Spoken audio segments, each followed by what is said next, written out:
Welcome or welcome back to This Reader's Life. My name is Stephanie.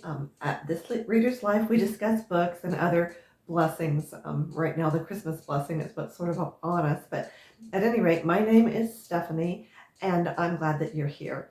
As I said, we talk about books, and that's mostly what I'm going to do today. I have two books that I recently completed that I'll go over that I enjoyed both of them, but one probably more than the other as usual. I have two books that I'm reading right now and a possible third.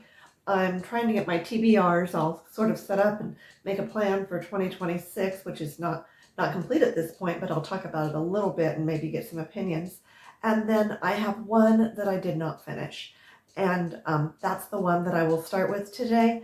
I was looking for a Christmas book. I checked it out from the library, and I wanted something that was more cozy and not overly deep, but just a happy Christmas story, and or a happy story about Christmas.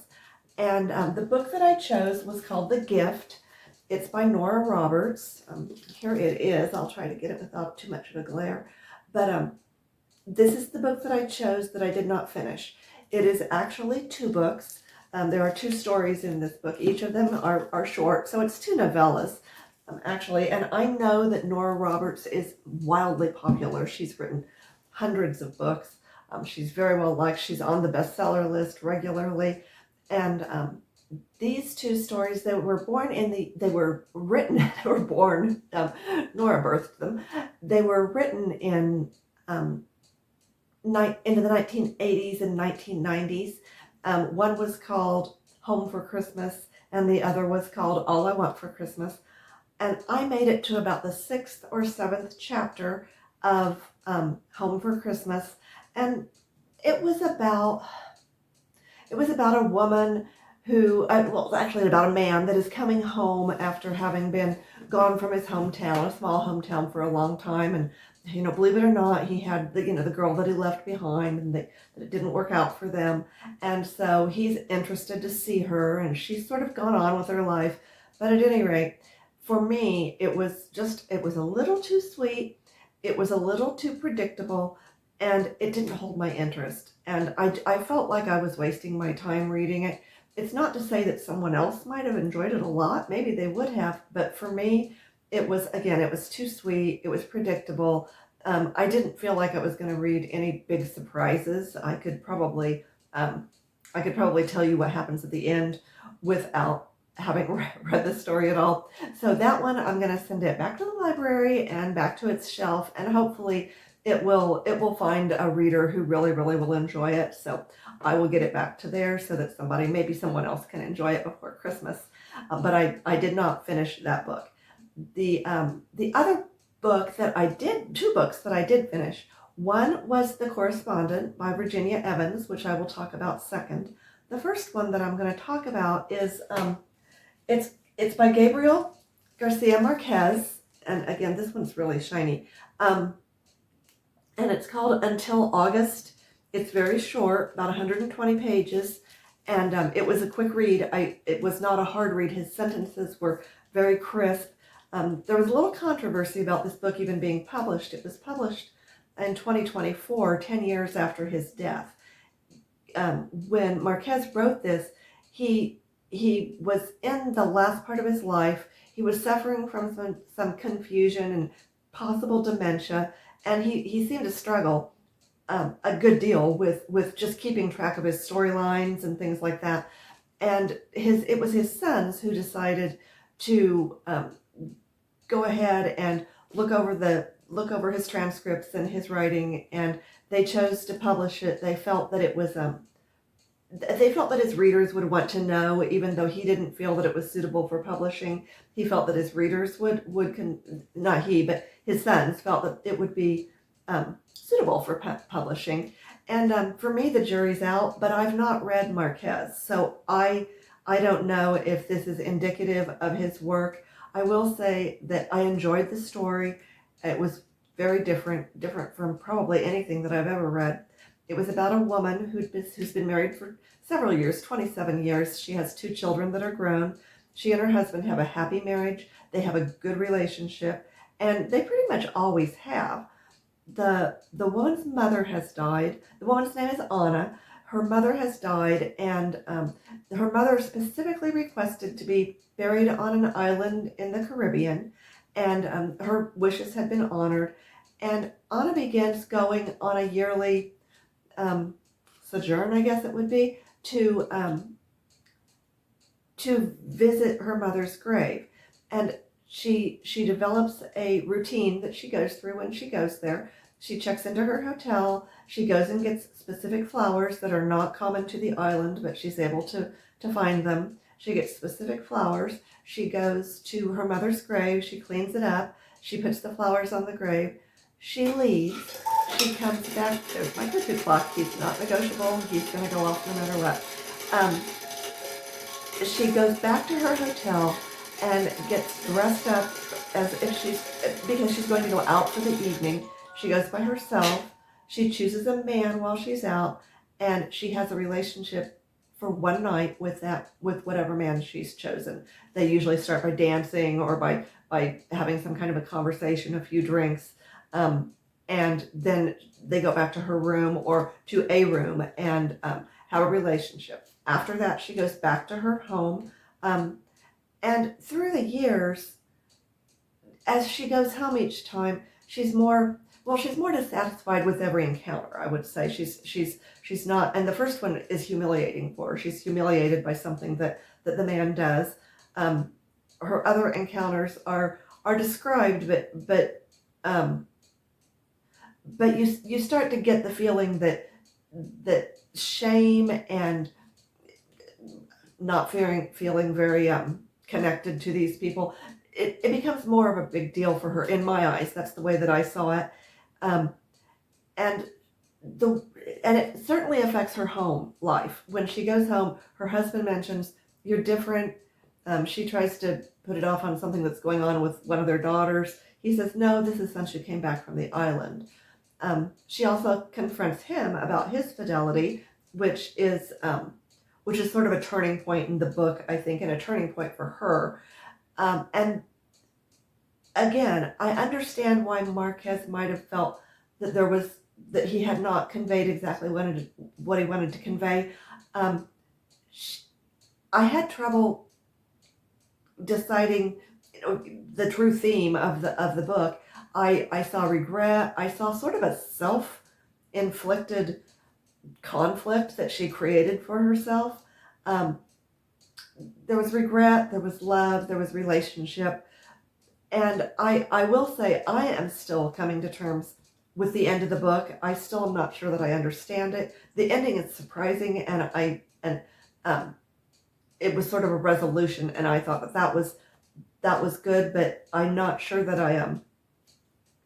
I'm not sure that I completely understood exactly what Marquez was trying to say. And again, I've not read Gabriel Garcia Marquez, so I don't know. I do plan to read at least another short novella, but this one was the writing was so crisp. You never had to wonder in that respect what a sentence meant, and I liked that a lot. He's a good writer for sure. And then on to the second book. This one was The Correspondent. It's a debut novel by Virginia Evans, and I loved this book. It's an epistolary novel. It's told entirely through letters. There might be one newspaper article interspersed in there, or perhaps two, but for the most part, it is 100% epistolary. It is letters from and to a woman named Sybil, who is in her middle 70s. She is a former retired attorney who actually became a clerk for a judge and had a long career that was a little bit public because they were in Washington. And this book is written so well. It is so fascinating to have a story told so explicitly entirely through letters. Virginia Evans is a master at that, apparently, and she should, I don't know if all of her books will be that way, but my goodness, she lets Sybil tell her own story in her letters, and she the timing of the letters, the people that she writes to, she writes to everyone, and she's not exactly reclusive. She has a couple of things going on. She is older. She doesn't like to go out and drive as much as she did, and she also has been diagnosed with an illness which will cause her to go blind. And she knows that she is going to lose her sight, and she hasn't shared that with everyone, but she has.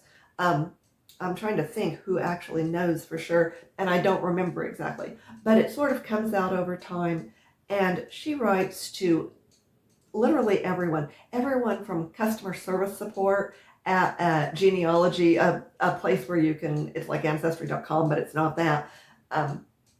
It may be fictional, I don't know, but she writes to them in regard to a gift of finding your ancestors, or finding, the DNA type test that you can take to find out who your relatives are and what your heritage is. She was adopted, so that is interesting to her, but she's reticent, and she sends messages to sends letters to the customer service representative, who answers her letters. And it seems, who knows how many letters she actually writes, but it seems that most people do return her letters. She has letters to her best friend, letters to her brother who lives in France, letters to her daughter, letters to I'm trying to think who else she sent these letters to, because she's all over the place with it. She has one letter that it's never explained. She writes it, but it says unsent, and it's always picks up sort of in the middle, and it's continuing. There's that letter. There's also a letter from a few letters from a very angry, sort of sinister letters that are sort of threatening. They don't seem to shake her up too much, but she has a relationship with a gentleman from Texas who says that he's coming to town and wants to take her to dinner. And so, and again, she's very practical, and she thinks certain things are utterly ridiculous.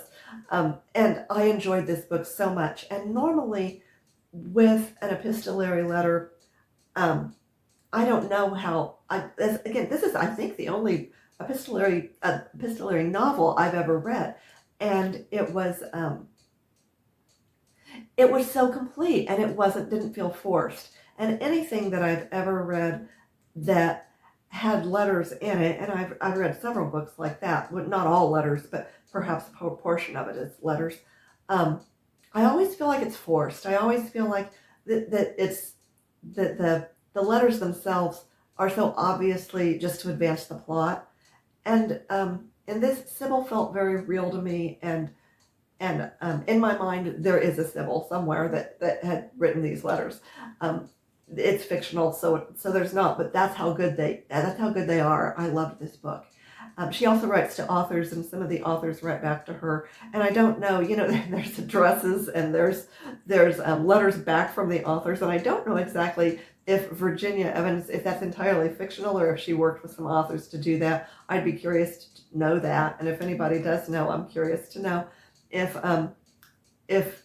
Virginia Evans worked with anybody to get letters back to Sybil, or if she simply wrote herself. It's very interesting. But The Correspondent was a wonderful book. It's on several of the best lists for this year, I think. And I hope Virginia Evans writes many more novels, because it was so enjoyable. So that's the two that I've read that I wanted to get reviewed. What I'm reading currently is Persuasion. I'm still working on Persuasion by Jane Austen, and I've decided that apparently in the past I've been a lazy reader.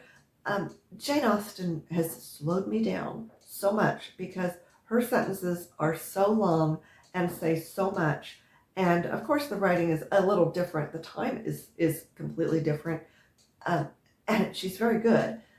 But I feel like in the past I probably gave her up, because I'm a lazy reader. Apparently I read for enjoyment, and I zoom through books, and so if you try to read her too fast, you are not going to get it. It took me a while to realize how funny she is. People that are Austen lovers are no doubt just shaking their heads and say, where have you been?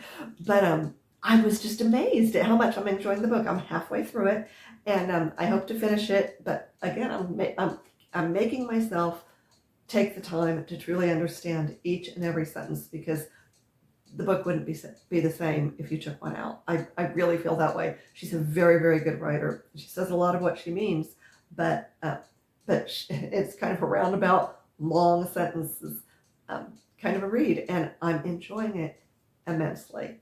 So that is one that I'm reading. The other one is my book group is, it was not my turn to choose, and I am not a fan of Frederik Backman. I've only read one of his books, and it was the one they made into a movie, A Man Called Ove, or Ova, however you say that name.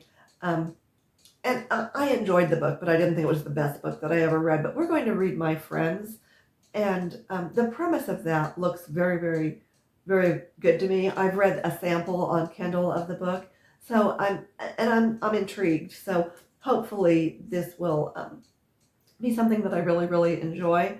But I'll read it regardless, because we kind of promise ourselves, as there's only 3 of us in the reading group, and we have pretty diverse genres and interests that we read. We have one that likes fantasy and some science fiction. One that she doesn't like violence and gory things in books. So and we've read some great books this year. We read All the Colors of the Oh, I'm so sorry. I'll put that up. All the Colors of the Dark, I think is what it is, which was a good book. I enjoyed it. We also read Horse, which was a wonderful, wonderful novel by Geraldine Brooks. It's the first Geraldine Brooks I've ever read, and I absolutely adored it. We did the colors. The Ministry of Time, and I don't remember the author on that one, but that was a very good book. And it was, I don't want to say it was science fiction, but I guess that's what you would call it. It was about time travel, and very interesting, and I enjoyed it immensely. But at any rate, I always read the book club books, and I won't discuss those in depth until after we've met to discuss them. But I'm looking forward to reading My Friends, so we'll just see how that goes. Then the other thing that I've been trying to decide is my to be read, and I already have a little bit of a list for to be read, and one that I'm hoping to read that I've not read before Christmas is The Christmas Carol, and A Christmas Carol by Charles Dickens. I probably won't review it, but I'll let you know if I liked it or not. Of course, I know the story, but I've never actually read it, so I'm curious to do that before Christmas. That will satisfy my goal of reading a story about Christmas, obviously. And then for 2026, like I said, I have several books already on my to be read, but I'm thinking about sort of playing a game with myself, or doing old books and new books. And older books, I figured out that I started reading about 1966. And if I were to go back and find a book from 1966, my little dog just came in. If I were to go back, and I'm going to pet him, if I were to go back and find a book from 1966 and read that, and then also read something that's more contemporary, maybe on the bestseller list or something. Here he is. Hey, you want to say hi? You look all worried. Yes, you do. Were you looking for a treat? What are you looking for? Huh? I'm going to let you down because we're talking about books. You don't read yet. No, you don't read yet. No. Okay, you get down. His name is Truman, and he's a good little dog. He is the president of this house. So, anyway, I'm working on that to be read, and we'll talk more about that next time. I think I'll have a couple of videos before the first of the year. In the meantime, enjoy your Christmas shopping. Enjoy your Christmas decorating. If you're like me, you do a little baking. I'm going to make the sugar cookies that I make every year there, and I ice them and I decorate them. And there's no little ones around this year to help me do that, but I will still do it because it's such a tradition. And I don't know if you guys have traditions for Christmas or not, but Christmas is at my house this year. My tree is still not up. I still have shopping to do. I still have baking to do. So, and in the meantime, you all know how it goes. Be kind to yourself, be kind to others, be kind to the planet, and have a wonderful holiday. Thank you very much. See you next time. Bye-bye.